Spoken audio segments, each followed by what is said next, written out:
June 9, 1944. 28. 0 feet above occupied Austria. First Lieutenant James Wiley, his P-51 Mustang straining at the edge of its operational ceiling, watched with mounting dread as the contrails of more than 30 German fighters converged on the unsuspecting bomber formation ahead. The 332nd Fighter Group, the Tuskegee Airmen, had been tasked with protecting these B-17s. Just another routine escort mission, their commander had assured them that morning. Wiley tightened his grip on the control stick, knowing what he was about to attempt violated every principle of tactical flying he'd been taught. Before we dive into this story, drop a quick hi in the comments and tell me where you're watching from. It really helps support the channel. This is the untold story of how one African-American pilot's seemingly suicidal maneuver not only saved dozens of American airmen, but transformed deeply entrenched prejudices among the very men whose lives he preserved, proving that sometimes the greatest battles of World War II were fought not just against the enemy, but against the limits of what others believed possible. The early morning briefing at Ramitelli Airfield in Italy had been tense but straightforward. Major Coleman, the sturdy, square-jawed commander of the 382nd Fighter Group, stood before a map of Central Europe, crisscrossed with red and blue lines, indicating enemy territories and planned flight paths. The room was filled with the pungent scent of cigarette smoke, bitter coffee, and the faint odor of engine oil that seemed to permeate everything on the airbase. "Gentlemen," Major Coleman began, his voice carrying clearly across the room despite the low ceiling. "Today's mission is a standard escort operation. The 97th Bomber Group is hitting industrial targets near Wiener Neustadt. Intelligence reports moderate Luftwaffe presence, nothing the Red Tails can't handle." He paused, making deliberate eye contact with several pilots. "Remember, your primary objective is bomber protection. These B-17 crews are counting on you." First Lieutenant James Wiley, at 23 one of the younger squadron leaders, sat in the third row meticulously taking notes. Unlike some of the more boisterous pilots, Wiley was methodical, analytical, a former engineering student from Howard University with an almost mathematical approach to aerial combat. His slender fingers moved quickly across his notepad as he sketched the formation patterns Coleman was describing. "Sir," Wiley raised his hand, "what's the latest intelligence on German fighter response times in that sector? The last 3 missions have shown increasing coordination between their ground observers and interceptors." Coleman nodded appreciatively. "Good question, Lieutenant. Intelligence suggests a 15 to 18-minute window between our crossing into hostile airspace and their fighter response. That's why we're implementing a staggered formation today. Your squadron will maintain high cover, approximately 2,000 feet above the bombers." Beside Wiley sat his wingman, Second Lieutenant Marcus Green, a stocky, perpetually smiling pilot from Georgia who had been a college football standout before the war. Green leaned over and whispered, "Always with the questions, Jimmy. This is why they call you Professor behind your back." Wiley smiled slightly, but continued taking notes. He'd earned the nickname early in training, not just for his academic background, but for his habit of studying every aspect of flying with scholarly intensity. While other pilots relied on instinct and reflexes, which were certainly crucial, Wiley believed in understanding the physics and mathematics behind every maneuver. He'd spent countless hours calculating optimal diving speeds, fuel consumption rates at various altitudes, and the precise angles of deflection needed for successful aerial gunnery. After the briefing, the pilots dispersed to their lockers to prepare. The ready room had a nervous energy that morning, though not unusual before a combat mission. The Red Tails had built an impressive reputation over the previous months, but every pilot knew that reputations provided no protection against 20mm cannon fire. Captain Samuel Jackson, commander of B Flight, approached Wiley as he was checking his personal items. Jackson was a veteran pilot with over 20 missions, respected for both his flying skill and his directness. "Wiley, I've got a feeling about today," Jackson said quietly, his normally confident voice tinged with an edge of concern. "A good one or bad one, sir?" Wiley asked, securing his flight jacket. "Not sure yet. Weather report shows clear skies over the target, but there's talk of a new Luftwaffe group operating in that sector. JG-27, some of their best. Just keep your eyes sharp up there." Jackson clapped Wiley on the shoulder before moving on to speak with other pilots. Green, overhearing this exchange, joined Wiley. JG-27, huh? Those boys fly the 109 G6s, nasty little machines, but they haven't met the red tails yet. His constant optimism was infectious, though sometimes Wiley wondered if it bordered on dangerous overconfidence. The 109 G6 has a better climb rate than our P-51s, Wiley reminded him. If we get into a vertical fight, we'll be at a disadvantage. Remember to maintain energy and use our superior dive speed and high-altitude performance. Green rolled his eyes good-naturedly. There you go again, Professor. Sometimes I think you should be teaching at that flight school instead of flying combat. Wiley didn't respond, instead focusing on the final equipment check. His mind was already running through contingency scenarios, calculating fuel reserves for different combat situations and visualizing the planned route. While he never mentioned it to the others, before each mission he wrote a brief letter to his parents in Philadelphia, just in case. Today's note was shorter than usual. Remember that whatever happens, we flew as equals in these skies, and in that there was victory already. An hour later, the roar of Packard Merlin engines filled the air as the P-51 Mustangs of the 322nd Fighter Group taxied onto the runway. Wiley's aircraft, which he'd named Althea's Pride after his mother, had a freshly painted red tail with white stenciled lettering. The ground crew had also added his personal tally marks. 6 German aircraft confirmed, 2 probables. Inside the cockpit, Wiley ran through his checklist one final time. The familiar vibration of the powerful engine transmitted through the airframe, and the smell of aviation fuel mingled with the leather and metal of the confined space. His headphones crackled with radio chatter as the formation prepared for takeoff. "Red leader to all red tails, radio check," came Major Coleman's steady voice over the communication system. The squadron leaders responded in sequence. "Red 2, reading you 5 by 5, replied Captain Jackson. "Red 3, clear," confirmed Captain Davis of Sea Flight. "Red 4, loud and clear," Wiley responded, his voice calm and measured. One by one, the P-51s thundered down the runway, lifting gracefully into the early morning sky. The sun was just beginning to burn off the light ground fog, casting a golden glow across the Italian countryside. The formation climbed steadily, the 16 Mustangs assembling in their combat formation with practiced precision. As they gained altitude, the Mediterranean coastline came into view, a stunning blue expanse contrasting with the green and brown landscape of Italy. On another day, it might have been beautiful, but today it was merely a navigational reference point, the beginning of their journey north toward enemy territory. Red leader to group will rendezvous with the bombers at Checkpoint Alpha in approximately 20 minutes. Maintain current heading and climb to 20,000 feet, Coleman instructed. Wiley acknowledged the order and led his 4-plane element in the climb. His flight comprised himself, Green as his wingman, and 2 newer pilots, Lieutenant Ray Wilson and Lieutenant Philip Carter.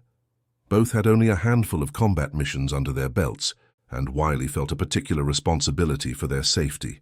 As they climbed, Green's voice came through the radio. "Hey, Professor, bet you $10 I get a Jerry today before you do." "Focus on protecting the bombers, Green," Wiley replied, though he couldn't help but smile at his wingman's irrepressible spirit. "That's not a no," Green chuckled. The rendezvous with the bomber formation occurred precisely as planned. From his position, Wiley could see the massive formation of B-17 flying fortresses, their olive-drab fuselages catching the morning sunlight as they droned steadily toward their target. There were 72 bombers arranged in 4 combat boxes, each a precisely organized formation designed to maximize their defensive firepower. "Quite a sight, isn't it?" Wilson commented over the radio, the awe evident in his voice despite the professional tone. "Remember your training," Wiley responded. "Keep scanning your sectors. The Luftwaffe will be looking at the same site, and they'll be coming soon." The combined formation continued northward, crossing from Allied-controlled airspace into the contested skies above the Adriatic, and then into enemy territory.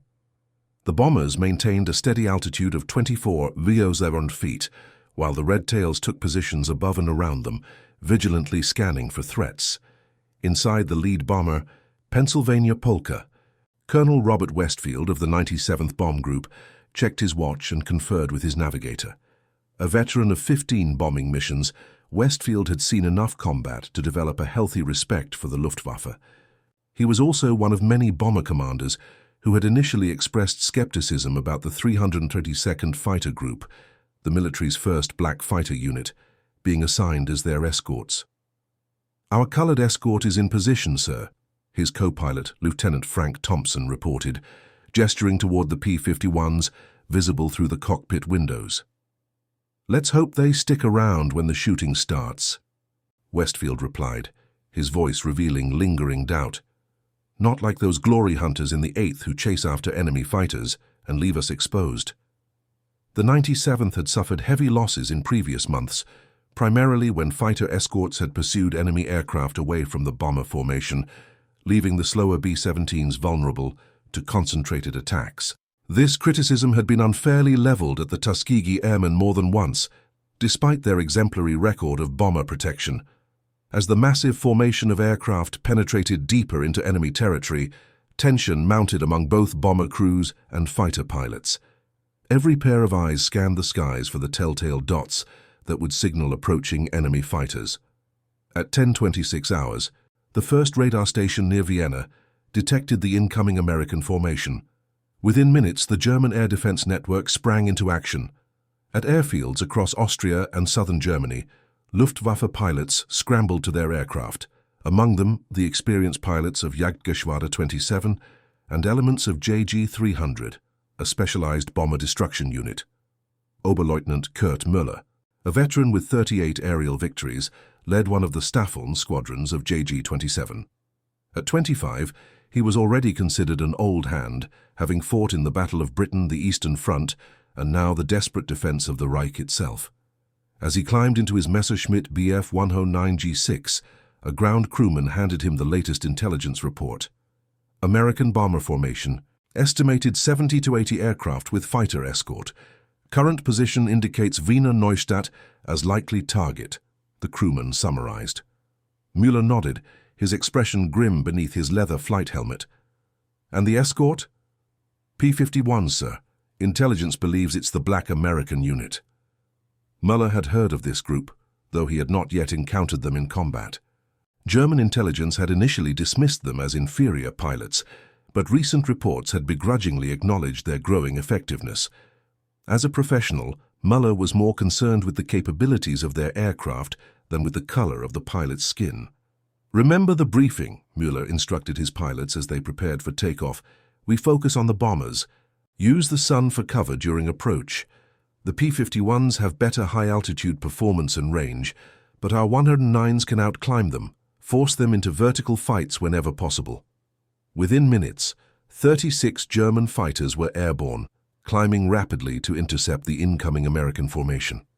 Among them were 24 Bf 109G6s from JG-27 and 12 FW-190A8s from JG-300, the latter specifically equipped with heavy cannons for bomber destruction. Back with the American formation, the mission had proceeded without incident for the first hour.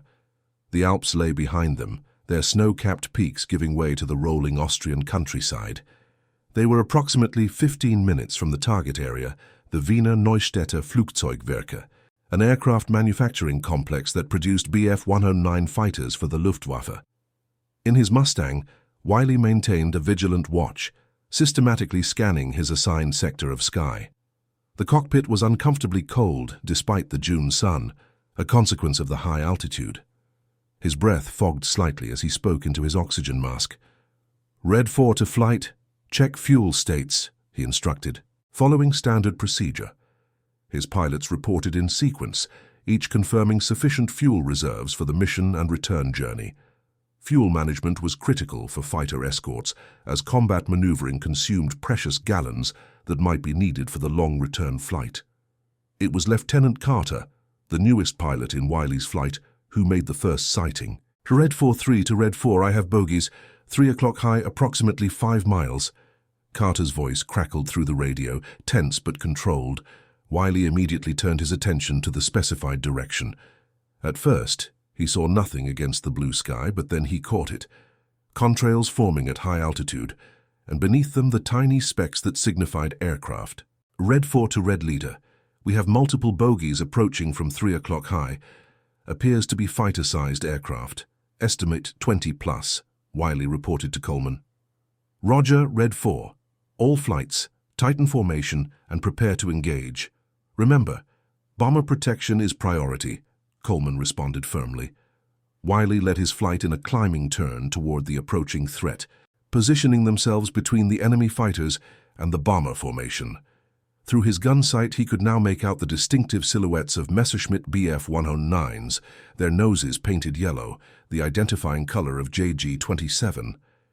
Bandits confirmed, Bf-109s at 1 o'clock, beginning their attack run, Wiley reported, his voice steady despite the surge of adrenaline. Red tails, engage, Coleman ordered, and the P-51s broke formation to intercept the incoming German fighters. The sky, previously peaceful except for the drone of engines, erupted into chaos. The German formation split into smaller elements, with some fighters diving toward the bombers, while others moved to engage the American escorts. Wiley selected a pair of Bf-109s that were positioning for a diving attack on the lead bomber box. Red 4 flight, follow me in, he ordered, pushing his Mustang into a steep dive to intercept. The P-51's Merlin engine howled as airspeed rapidly built up, the altimeter unwinding as Wiley closed the distance to the enemy aircraft. His finger tensed on the trigger of his 6.50 caliber machine guns, waiting for the range to close. At 600 yards, still outside effective firing range, the lead German pilot spotted the approaching P-51s and broke off his attack run, pulling into a steep climbing turn, exactly the maneuver Wiley had expected, based on the Bf-109's performance advantages. "Don't follow them up. Maintain energy," Wiley instructed his flight, knowing that the German fighter could outclimb the Mustang. Instead, he leveled out beneath the bombers, using his speed to reposition for the next intercept. Across the formation, similar engagements were unfolding as the Tuskegee airmen worked to keep the German fighters away from their charges. The radio filled with terse combat communications. Bandits at 9 o'clock low. "I've got one on my tail, need assistance." Red 3-2, you've got a bandit at your 6, break right, break right. Wiley spotted another group of German fighters approaching from below, using the scattered cloud layer for concealment. These were Focke-Wulf 190s, distinguishable by their radial engines and broader wings. Red 4 to flight, Focke-Wulfs coming up from below, targeting the low squadron. "Wilson and Carter, stay with the bombers. Green, you're with me." "Right behind you, Professor," Green confirmed, sliding his Mustang into position behind Wiley's. The two P-51s dived toward the approaching FW-190s, which were climbing toward the vulnerable bellies of the B-17s. Wiley selected the lead German fighter and closed to firing range. At 400 yards, he opened fire, sending a stream of 50 caliber rounds toward the enemy aircraft. Most missed, but several rounds struck the Focke-Wulf's engine cowling, sending black smoke trailing from the aircraft as its pilot broke away from his attack run. Green engaged a second FW-190, his tracers visibly striking the German fighter's wing route. "Got him smoking," Green called excitedly. "Stay focused," Wiley responded, already searching for the next threat. The sky around them had become a three-dimensional chessboard, with aircraft maneuvering for advantage in all axes. In the lead bomber, Colonel Westfield watched the unfolding aerial battle with intense concentration. The B-17's defensive gunners fired at any German fighter that came within range, adding their firepower to the defensive screen created by the P-51s. "Those red tails are really mixing it up," Thompson commented, a note of surprise in his voice as they watched a P-51 drive off a Messerschmitt that had been lining up an attack on their formation. "They're doing their job," Westfield acknowledged, his earlier skepticism not entirely erased but certainly challenged by what he was witnessing. The bomber formation maintained its course toward the target, now visible in the distance, the sprawling factory complex at Wiener Neustadt. Anti-aircraft fire began to pepper the sky around them, black puffs of flak that added another layer of danger to the already chaotic battle. For the next 10 minutes, the air battle continued with furious intensity. The German fighters pressed their attacks with determination, but the red tails countered each thrust, keeping the majority of the enemy fighters away from the vulnerable bombers. Wiley had just dispatched another Bf-109, sending it diving away with smoke pouring from its radiator, when his attention was drawn to a new development. Through a break in the clouds to the north, he spotted additional contrails, a second wave of German interceptors arriving to join the battle. Red 4 to Red Leader, additional bandits approaching from the north, altitude approximately 28,000 feet, he reported urgently. Coleman's voice came back, tense but composed. Acknowledged, Red 4. We're already engaged to the south and east. Can your flight intercept? Wiley quickly assessed the situation. His flight was down to 3 aircraft. Carter had been forced to return to base with battle damage, and they were already low on ammunition after the initial engagements. The new German formation appeared to consist of at least 15 fighters, and they were positioning to dive on the bomber formation from above. We'll intercept, Wiley confirmed, knowing that allowing the fresh German fighters an unopposed attack run could be catastrophic for the bombers. Red 4 flight, form up on me. We're going high to meet the new threat, he instructed Wilson and Green. Professor, I'm down to less than half ammo, Green reported. Make every round count, Wiley replied. We just need to disrupt their attack formation. The 3 P-51s climbed toward the approaching German fighters, their Merlin engines straining at the high altitude. As they climbed through 27,000 feet, the air became noticeably thinner even with the oxygen system, and the controls felt sluggish in the less dense atmosphere. Wiley could now clearly identify the incoming aircraft.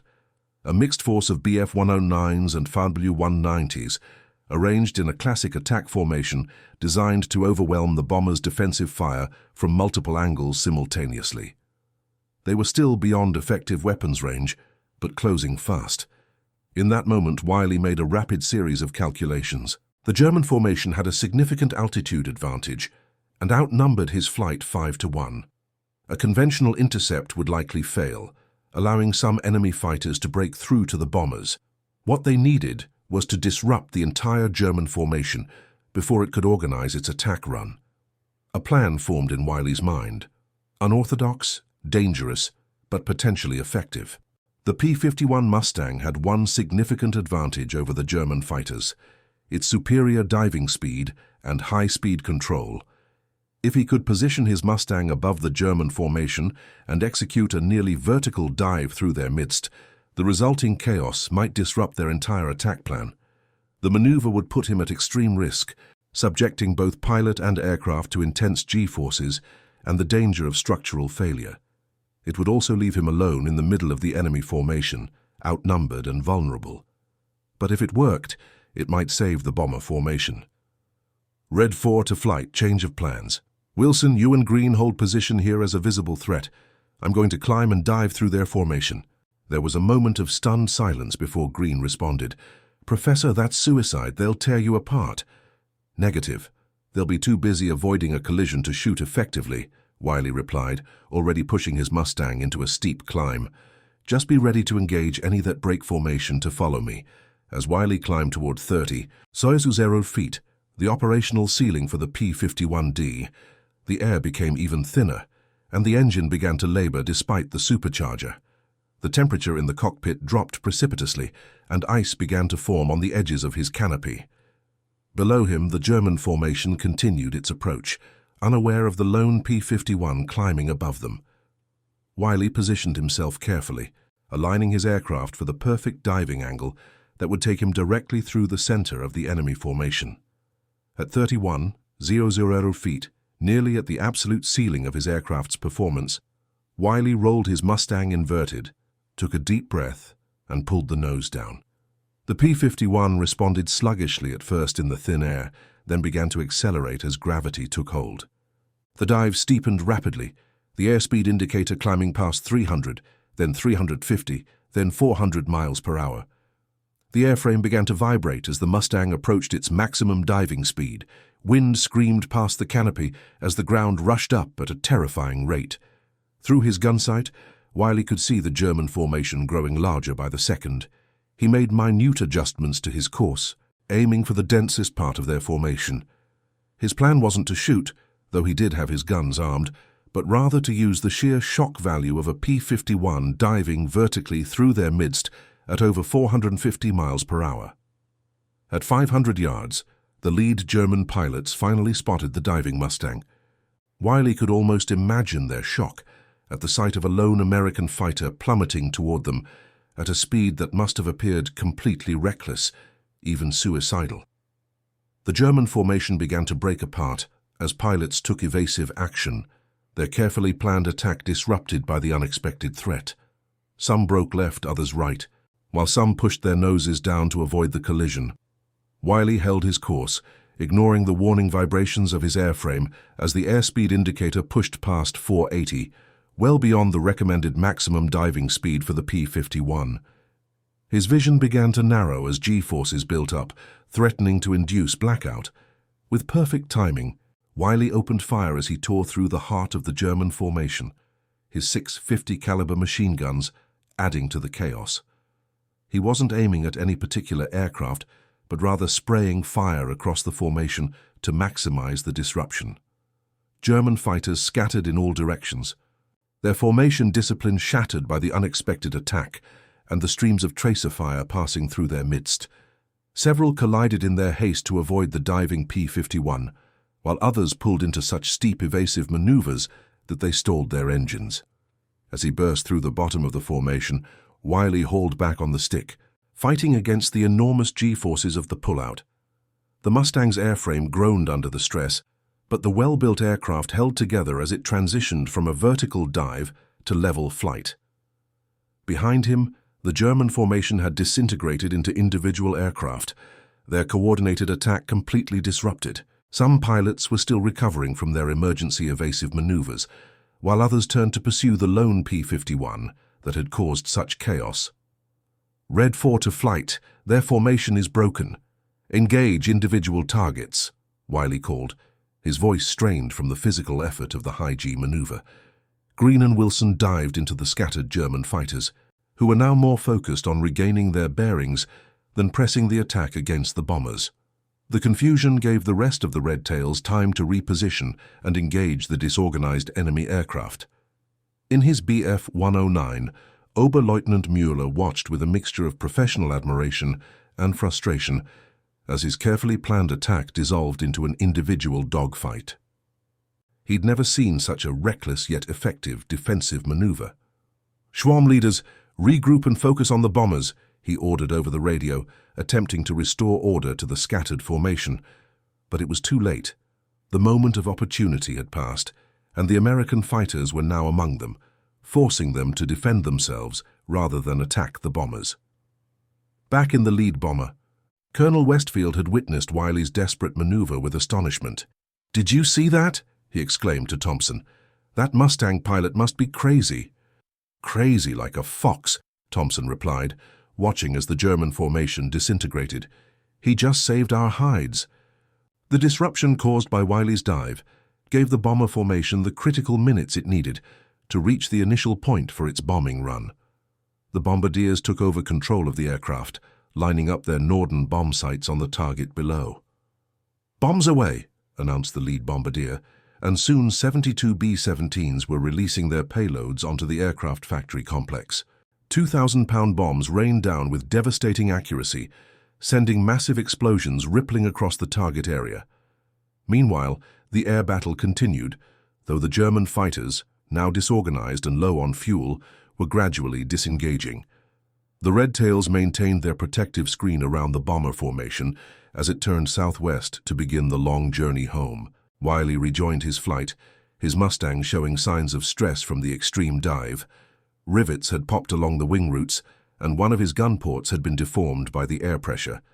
But the aircraft was still flyable, and more importantly, the bomber formation was largely intact, with only 3 B-17s lost to enemy action, a remarkably low casualty rate for such a heavily defended target.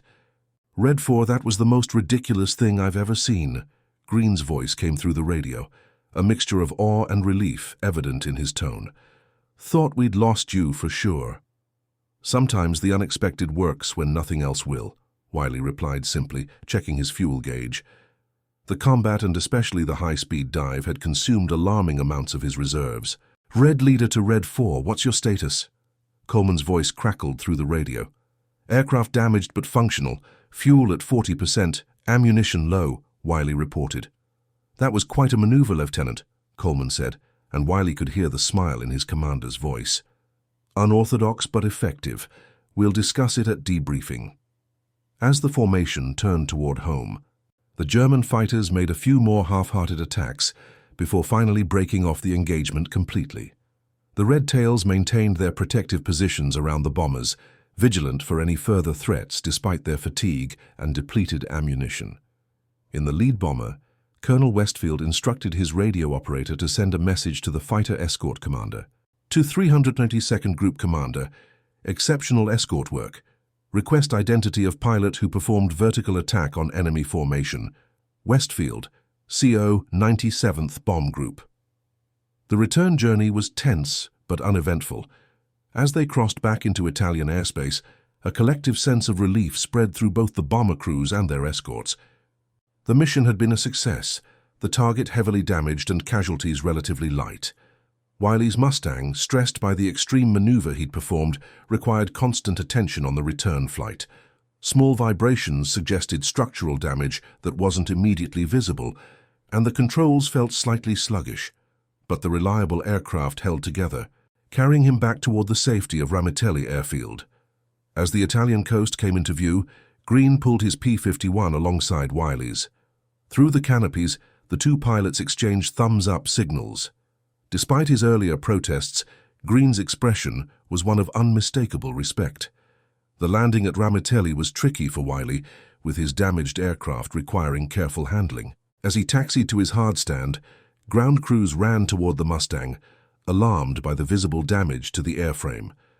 The crew chief's expression changed from concern to astonishment as he inspected the aircraft. "Lieutenant, what the hell happened up there?" he demanded, pointing to the popped rivets and stressed metal. "This bird's been pushed way beyond the red line." "Had to make a dive," Wiley explained simply, as he climbed stiffly from the cockpit, his body aching from the G-forces he'd endured. The debriefing session that followed was extensive. Each pilot reported their experiences, confirmed or probable kills, and ammunition expenditure. When it was Wiley's turn, the room fell silent as he described his vertical dive through the enemy formation. "You reached what airspeed during the dive?" the intelligence officer asked incredulously.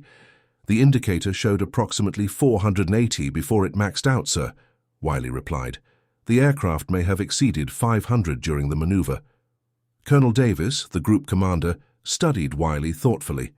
"That exceeds the Mustang's structural limitations by a significant margin, Lieutenant. You're fortunate the wings didn't separate." "I calculated the structural tolerances before attempting the maneuver, sir," Wiley explained. "The P-51's wing design provides approximately 20% safety margin above the official limitations. I believed the aircraft could handle it."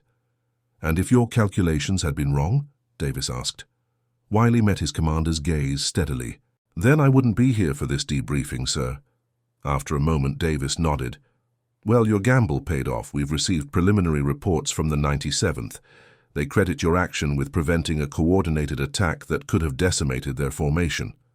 As the debriefing concluded, Davis held Wiley back. "The bomber group commander has specifically requested information about the pilot who performed that dive. Apparently you made quite an impression." "I was just doing my job, sir," Wiley responded. "Perhaps," Davis said, "but in doing so, you may have accomplished something beyond just protecting those bombers." He handed Wiley a message form. "Colonel Westfield has invited you to meet with his crews tomorrow. I think you should accept." The next morning, still sore from the previous day's mission, Wiley was driven to the 97th Bomb Group's base at Foggia. The bomber crews were preparing for a stand-down day after their successful mission, and the atmosphere was considerably more relaxed than at Ramitelli. Colonel Westfield met him at the headquarters building, studying the young black pilot with curious intensity. Westfield was a career military officer from Virginia, his weathered face and graying temples testifying to his years of service and the stress of leading men into combat. "So you're the madman who dived through that German formation," he said by way of greeting, though there was respect rather than criticism in his tone. "Yes, sir," Wiley confirmed. "First Lieutenant James Wiley, 332nd Fighter Group." Westfield nodded, then surprised Wiley by extending his hand. "That was some piece of flying, Lieutenant. My bombardier counted at least 3 German fighters that collided trying to avoid you, and the rest scattered like startled birds. I've never seen anything like it in 30 missions." "It seemed the most effective option at the time, sir," Wiley replied, shaking the colonel's hand. "Effective is an understatement. Come with me. There are some men who'd like to meet you." Westfield led Wiley to the briefing room where dozens of bomber crewmen were gathered. As they entered, the room fell silent, all eyes turning to the black fighter pilot accompanying their commander. "Gentlemen," Westfield announced, "this is Lieutenant Wiley of the 382nd. He's the pilot who performed that vertical dive yesterday that scattered the Kraut formation before they could hit us." There was a moment of awkward silence before a burly ball turret gunner stood up. "Sir, I had a perfect view of what you did from my position. That was the damned bravest thing I've ever seen." A murmur of agreement spread through the room, and suddenly Wiley found himself surrounded by bomber crewmen, all wanting to shake his hand or pat him on the back. Their genuine gratitude was evident, transcending the racial barriers that typically separated them on the ground. "My brother flies with the 91st, one navigator told him earnestly.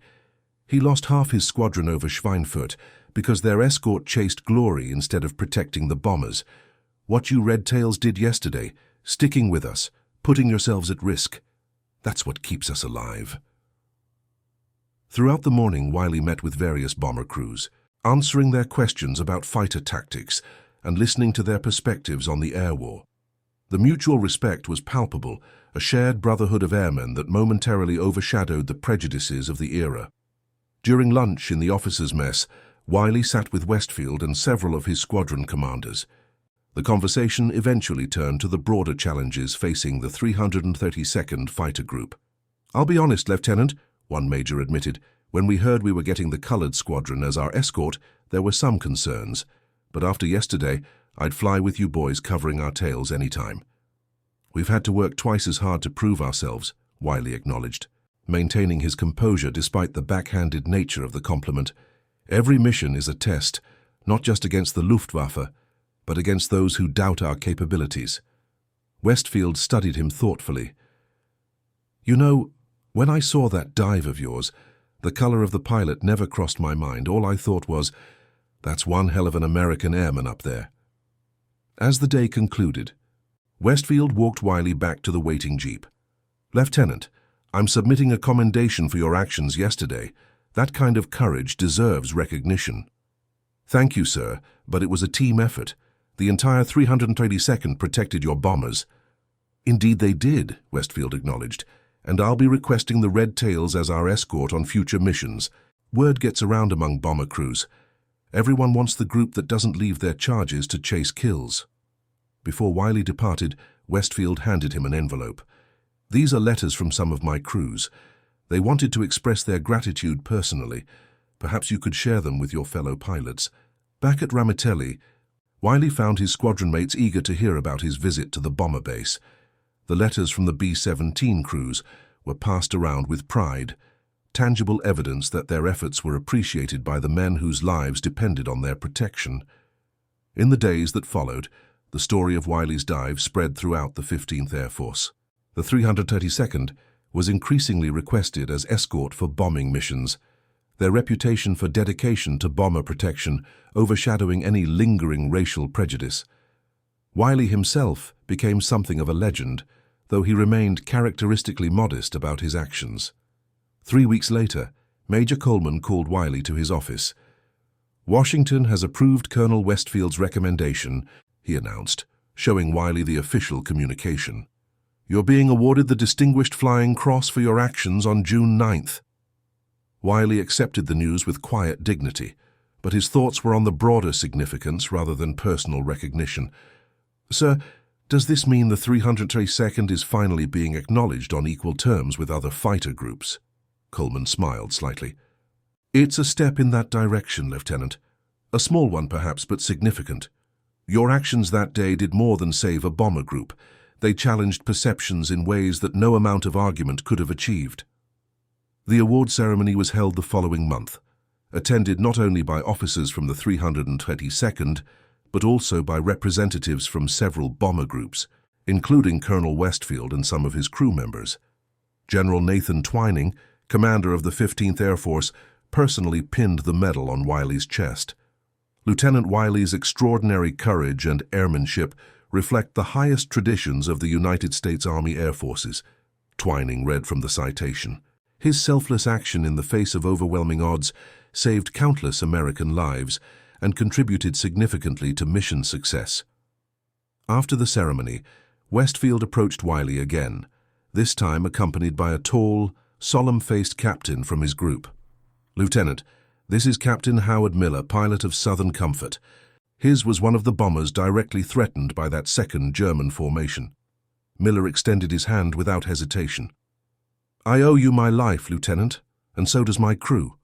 I want you to know something. I'm from Mississippi, raised with certain views. But after what I saw that day, a lot of those views don't make sense anymore. A man who risks everything to protect others like you did. Well, that speaks louder than any differences." It was perhaps the most meaningful recognition Wiley had received, an acknowledgement that his actions had challenged deeply ingrained prejudices in ways that transcended military decorations. As summer turned to fall, the 332nd Fighter Group continued its escort missions over Europe, building an impressive record for bomber protection. Their distinctive red-tailed P-51s became a welcome sight to bomber crews who spread the word, "Look for the red tails. They won't leave you behind." Wiley flew 27 more combat missions before the war's end, adding 5 more confirmed kills to his record. But he always maintained that his proudest achievement wasn't the enemy aircraft he shot down, but the American planes and crews he helped bring home. In April 1945, with the collapse of Nazi Germany imminent, Wiley received a package at Ramitelli. Inside was a small wooden box containing a crudely fashioned model of a P-51 Mustang with a red tail, diving vertically.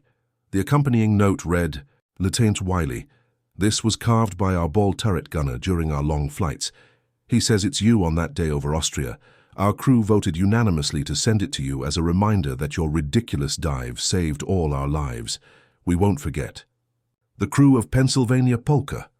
That small carving would remain on Wiley's desk throughout his subsequent career as an engineer and later as one of the first black instructors at the Air Force Academy. It served as a tangible reminder of a moment when courage transcended prejudice, when a seemingly reckless maneuver changed not only the outcome of a battle, but also the perspectives of those who witnessed it.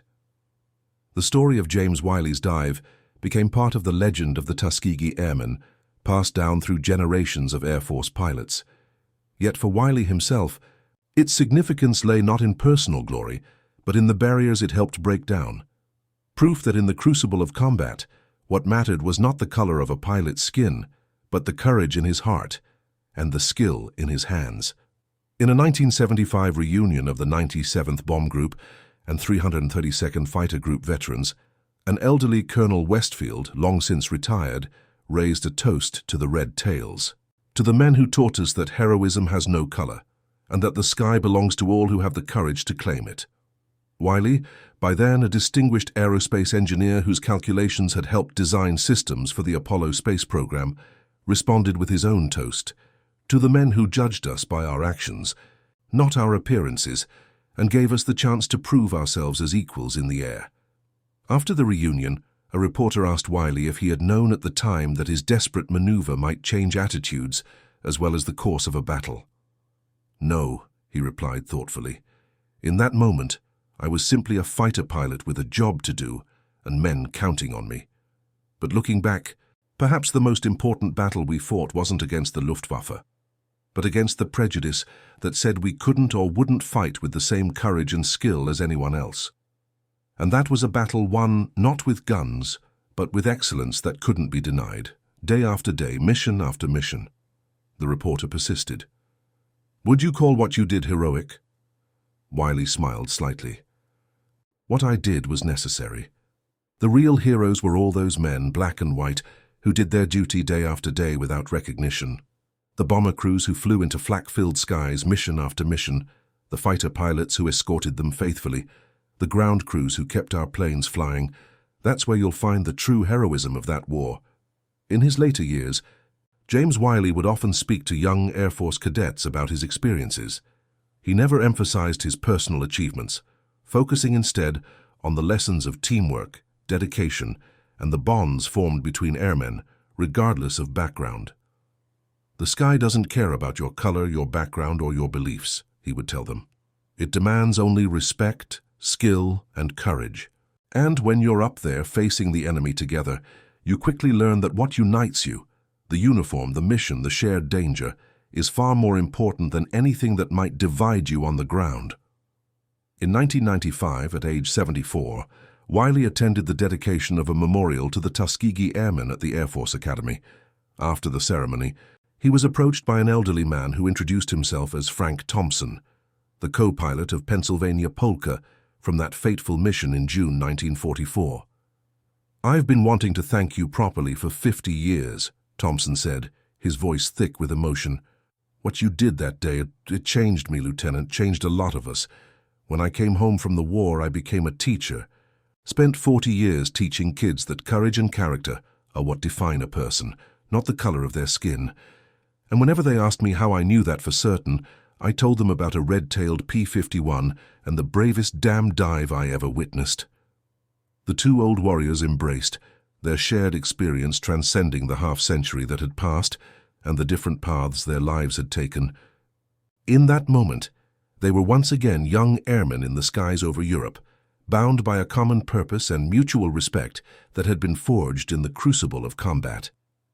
James Wiley passed away in 2002 at the age of 81. His funeral was attended not only by his family and fellow Tuskegee Airmen, but also by several surviving crew members from the 97th Bomb Group, men whose lives he had helped save on that summer day in 1944.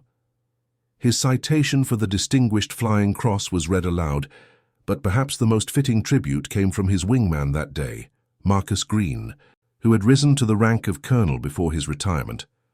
"Jimmy never saw himself as exceptional," Green told the gathered mourners. "He was just a man doing his duty as he saw it, using the gifts he had, his brilliant mind, his steady hands, his unwavering courage. But in doing so, he showed everyone who encountered him that excellence knows no boundaries of race or background. His legacy lives on not just in the medals or the history books, but in every barrier that has fallen since, in every opportunity that has opened for those who came after him. He proved that the sky, and by extension the future, belongs to all who have the courage and determination to claim it."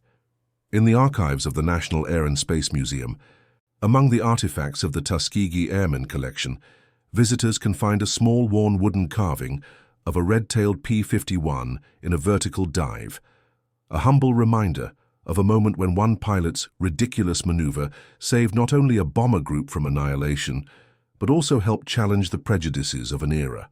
The plaque beside it bears a simple inscription: "Sometimes the most important victories are won not through force of arms, but through demonstrations of courage that change how we see each other." And that is the enduring legacy of First Lieutenant James Wiley and the Tuskegee Airmen, not just their combat record, impressive though it was, but the barriers they broke and the perceptions they changed through excellence that could not be denied. As for that dive, that ridiculous maneuver that scattered a German formation and saved dozens of American lives, it has become part of Air Force lore, studied by generations of fighter pilots as an example of unconventional thinking in combat. The technical term for such a tactic is vertical attack disruption, but among fighter pilots, it's still sometimes referred to simply as pulling a Wiley, a testament to one man's courage and the lasting impact of a single moment of extraordinary airmanship. In the words of the citation that accompanied his Distinguished Flying Cross, First Lieutenant James Wiley's actions on June 9, 1944, reflect the highest traditions of the United States Army Air Forces and the American spirit of courage, innovation, and self-sacrifice. But perhaps the most meaningful recognition came from those whose lives he saved, the bomber crews who returned home to their families because one pilot was willing to attempt the ridiculous when nothing else would suffice. In a letter written to Wiley years after the war, one B-17 radioman expressed what many felt: "I have 3 children and 7 grandchildren who would never have existed if not for what you did that day. When I tell them about the war, I always tell them about the red-tail pilot who dived through the German formation. I tell them that courage doesn't see color, that heroism speaks a universal language. And I tell them that sometimes the most important victories aren't won through violence, but through actions that change hearts and minds. Your dive did both. It scattered the enemy and it shattered prejudice. For that, my family and I will be eternally grateful. It is through such individual acts of courage, skill, and dedication, multiplied across thousands of airmen, soldiers, sailors, and Marines, that the Allied victory in World War II was ultimately achieved. And in that victory were sown the seeds of greater changes to come, as men like James Wiley demonstrated beyond any doubt that the qualities of courage, dedication, and excellence know no boundaries of race or background. The story of the Tuskegee Airmen and of Wiley's ridiculous dive reminds us that history is made not just through grand strategies and famous battles, but through the individual choices of ordinary people facing extraordinary circumstances, and that sometimes the most profound changes begin with a single act of courage that inspires others to see the world differently. And that concludes our story. If you made it this far, please share your thoughts in the comments. What part of this historical account surprised you most? Don't forget to subscribe for more untold stories from World War II, and check out the video on screen for another incredible tale from history. Until next time.